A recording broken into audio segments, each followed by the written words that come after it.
కానీ ఎక్కడా కూడా ఏదైనా ఇన్సిడెంట్ జరిగినప్పుడు నేరం జరిగినప్పుడు దాన్ని ఒప్పుకున్న సందర్భాలు లేవు. అనేక వీడియోలు రిలీజ్ అయినప్పుడు లేదా అనేక రకరకాలు అవి నేను ఇప్పుడు ప్రస్తావించు. Welcome back. కనపతి శ్రీనివాస్ గారు, అంటే మనము running out of time, concluding తీసుకుందాం. ఇప్పుడు అరెస్ట్ అవుతున్నారు, అదిగో లేదా నరసరావుపేట కోర్టులో లొంగిపోతున్నారు, ఇదిగో సంగారెడ్డి దగ్గర కారు ఉందంటే ఇదిగో ట్రాక్ చేసాం, లుక్అవుట్, ఇంత జరిగి ఆఖరికైతే ముందస్తు బెయిల్ వచ్చింది, 6వ తారీఖు వరకు అరెస్ట్ లేదు. ఇక కౌంటింగ్ దగ్గర పడుతుంది, ఎలర్ట్ ఉన్నారా? చాలా ఇన్సిడెంట్స్ జరిగే అవకాశం ఉందని చాలామంది భయపడుతున్నారు. అన్నా సవ్యంగా ఉందని చెప్తున్న ఈసీ.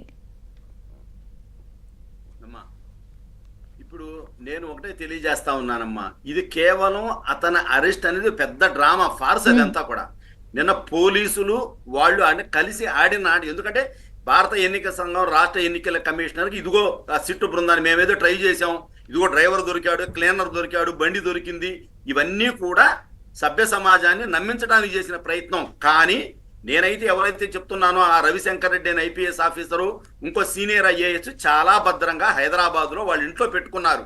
ఇది అందరికీ తెలిసిన విషయం.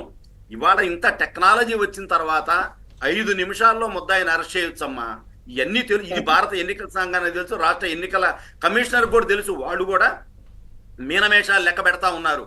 అతను నేను ఒకటే చెప్తా ఉన్నానమ్మా, ఇవాళ ఈవీఎంలు పగలగొట్టినోడు రేపు కౌంటింగ్ సెంటర్ దగ్గరకు వస్తే అతను ఓడిపోబోతా ఉన్నాడు. అతను వెనకబడి ఉంటే అతను ఊరుకుంటాడా? అసలు అతనికి వీళ్ళందరినీ కూడా కౌంటింగ్ సెంటర్ని ఎలో చేస్తారా? నాకు తెలిసి కొన్ని మరి రాయలసీమలో అయితే 2-3 అభ్యర్థులను అయితే కౌంటింగ్ సెంటర్లు వద్దని చెప్పింది.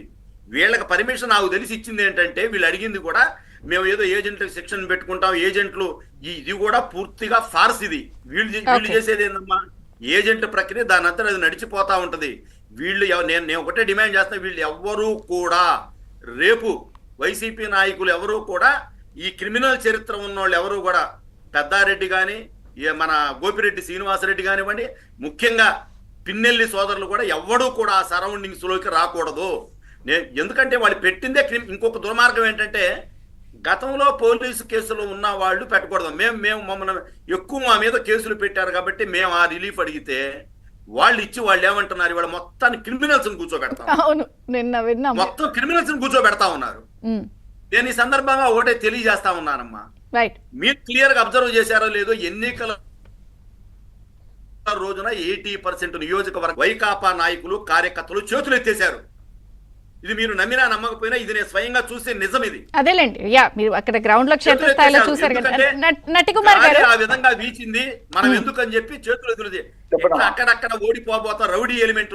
ఈ సందర్భంగా అమ్మ మీరు ఒక్కటి వినండి, ఈ పిన్నెల్లి సోదరులు పుట్టక ముందు, ఈ పిన్నెల్లి సోదరులు నిక్కర్లు వేసుకోక ముందు అక్కడ మా అభ్యర్థి జోలకంటి బ్రహ్మారెడ్డి తండ్రి జోలకంటి నాగిరెడ్డి గారు సమితి ప్రెసిడెంట్ చేశాడు, ఎమ్మెల్యేగా చేశాడు. వాళ్ళ అమ్మ మా అభ్యర్థి వాళ్ళ మదర్ ఎమ్మెల్యేగా చేసింది, ₹1 సంపాదించుకోవాలా. అతను అంటాడు, ఆ రౌడీ షెట్టర్ అంటాడు పిన్నెల్లి రామకృష్ణారెడ్డి, అతనికి ఏముందో ఒక ఇల్లు కూడా లేదు అంటాడు. ఎస్, మా అభ్యర్థికి ఇల్లు లేదు, మా అభ్యర్థి నీతి నిజాయితీకి మారుపేరు, మా బ్రహ్మారెడ్డి కుటుంబం నిజాయితీ పేరు. ప్రజలు చెప్తారులేండి, తీర్పు భద్రంగానే ఉంది, చూద్దాము. నటికుమార్ గారు ఒక్కటి చెప్పండి సార్, మీరు సినీ